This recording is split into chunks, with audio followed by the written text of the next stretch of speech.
Welcome back to The Person Everyone Needs. I'm your host, Webb Hoggard, and I'm continuing my conversation with a 10-year-old. If I was sitting at a table full of 10-year-olds and I could just get one thought through, which, by the way, these little podcasts are 10 minutes, and I know that at a table full of 10-year-olds, there's no way I'd get 10 minutes to speak without being cut off. So this is how I'm getting it done, is that if I could open up an idea to a group of 10-year-olds, this is what it would be. So in short, today, what I want to talk to you about, if I was sitting across the table from you, I would say to you that a break is coming, so discipline in the present.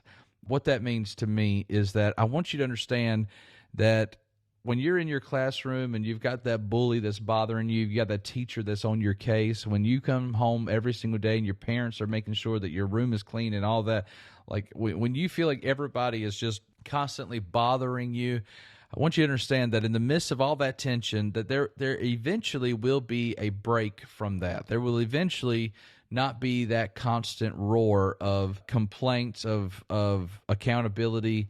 And when that break happens, you're going to wish that you had handled well this season of your life. You're going to wish that you had done the thing. Your parents aren't asking you to do things because they're unreasonable. They're asking you to do things because they want you to be better than who you are right now. And so take every single one of those directions as helpfulness. When it comes to dealing with that bully, I promise you, if you will withstand without retaliating, without letting your heart get broken, without changing who you are, eventually that bully is going to get wore out. She's going to get tired of the rigmarole. So just withstand it. In the midst of the battles, in the midst of the fiery darts coming at you, just stand firm in who you are, and eventually they'll tire themselves out and move on.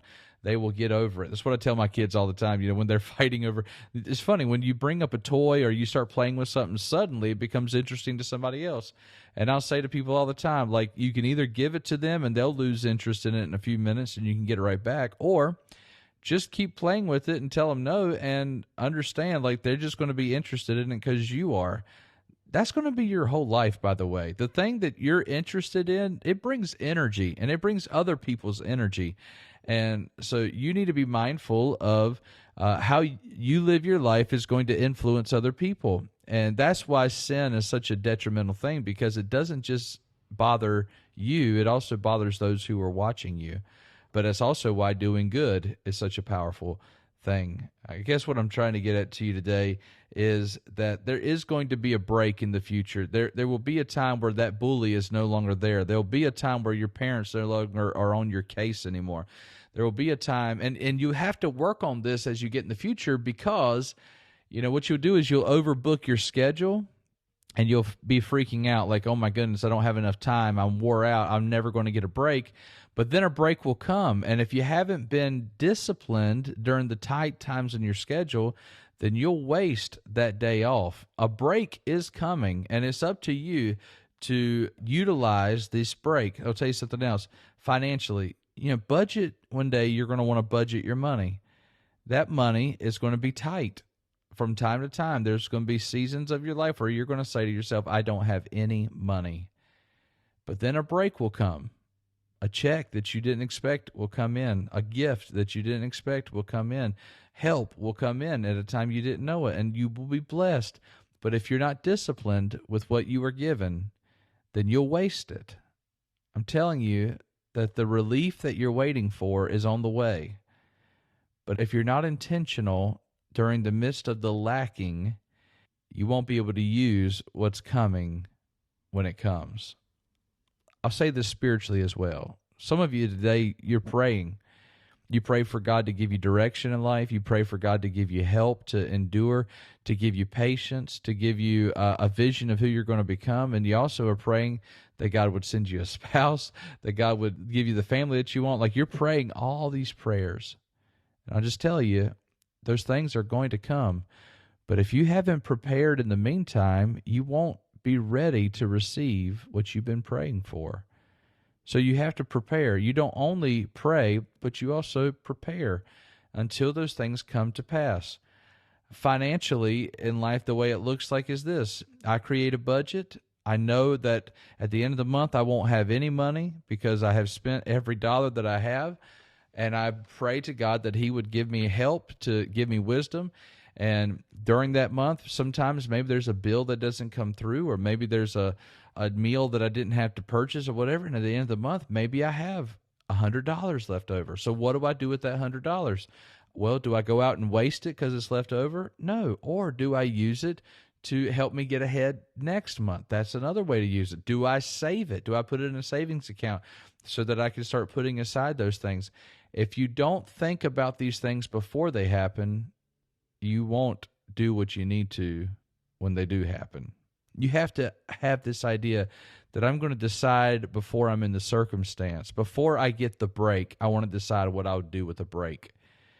If you say to yourself, like, I hear people all the time, they say, I don't have enough time. I'm wore out. I don't have enough time. And then they get a day off, and what do? They watch TV the whole day. Is that what you've been waiting for? You've been waiting for this big break so that you could watch TV, or you could listen to a podcast, or you can catch up on all the things that are wastes of time? Or are you going to use that day off as an opportunity to finally get to the things that you've been saying for a while, I haven't had the time? Okay, I'm talking to 10-year-olds now. I hope this illustration is connecting to you. But if it isn't, let me help you in your season of life of what this might look like. I just want you to know that English won't always be hard, and math won't always be hard.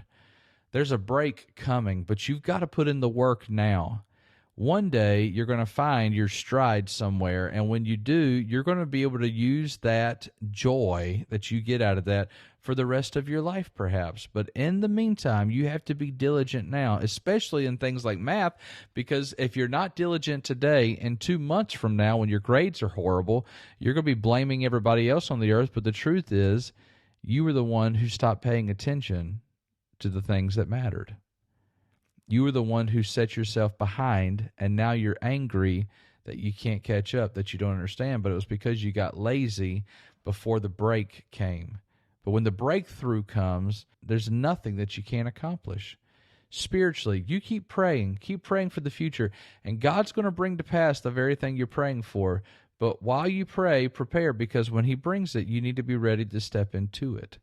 What things are 10-year-olds praying for? Well, when I was your age, I used to pray to God all the time, Lord, don't ever let me leave you. Don't ever let me, if there's something that gets in between me and you, Lord, whatever it takes, bring me back. And so the Lord took me up on that prayer, and there were many times that he had to rip things out of my hands, rip things out of my heart, break me down so that I would return to him. I'm thankful for that today, but man, if those weren't hard when they took place. But if I hadn't have prayed that prayer, I don't know that the Lord would have prepared the circumstance for me to go through that.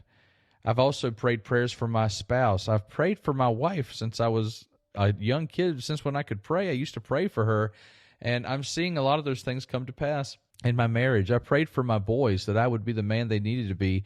And I'm not saying that I am the man, but I will tell you this, the opportunities to step into the moments to be what they needed to be, I've been prepared for because I've been preparing for a long time.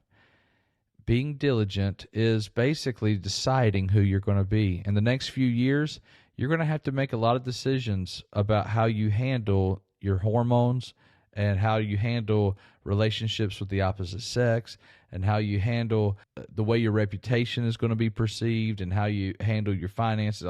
You've got a lot of decisions, and I'm telling you, the best thing for you to do is not wait till you're in a circumstance to make a decision, but to decide before you get there. I'm going to be a pure person. I'm going to be a strong person. I'm going to be a courageous person. I'm going to be a good person. I'm going to be a generous person. You decide the things that you want to be so that when you get into circumstances, you can be it.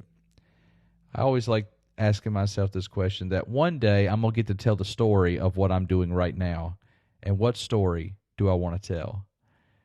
I told you in the last podcast about when I was 11 years old, there was this girl that I just had to have, like she was mine, and if I didn't have, that's an embarrassing story. I tell that story to remind you, like I was foolish once too. I haven't been perfect in everything I could do, but if I could help you not worry about your future, that's what I want for you. But I think at your age, 10 years old, whatever age you're at, there are things that you're doing right now that one day you can tell the story about, and you can be proud.